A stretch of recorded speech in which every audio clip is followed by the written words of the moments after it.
تمام مجلس اتحاد المسلمین کے ذمہ داران، عزیزان ملت، میں آپ کا شکر گزار ہوں کہ آپ نے اپنا قیمتی وقت نکال کر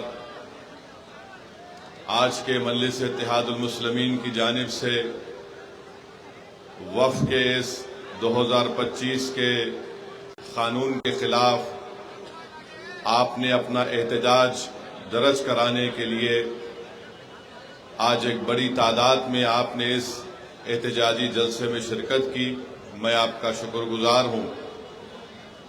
میرے عزیز دوستوں اور بزرگوں، آپ اور ہم جانتے ہیں کہ ہمارے وطن عزیز میں کشمیر میں پہلگام کے مقام پر پاکستان سے آئے ہوئے دہشت گردوں نے ہمارے بھارت کے ناگرک جو وہاں پر پہلگام میں بحیثیت ایک مسافر یا ٹورسٹ گئے تھے، پاکستان سے آئے ہوئے دہشت گردوں نے ان کو، مہیلاؤں کو، خواتین اور بچوں کو الگ کیا، مرد لوگوں کو الگ کر کے مذہب پوچھ کر، اور جب انہوں نے اپنا نام اور مذہب ہندو بتایا تو پاکستان سے آئے ہوئے دہشت گردوں نے ان کو گولی مار کر ان کا قتل کر دیا۔ تو میری آپ سے گزارش ہے کہ یہ ایسا دردناک واقعہ ہے کہ ہم جتنی بھی اس کی مذمت کریں وہ ناکافی ہوگا۔ ہم کم سے کم بہادر گنج میں آج ان تمام مرنے والوں کے لیے اظہار تعزیت کے طور پر ہم 1 منٹ کی خاموشی منائیں گے اور اس کے بعد میں اپنے موضوع پر آؤں گا۔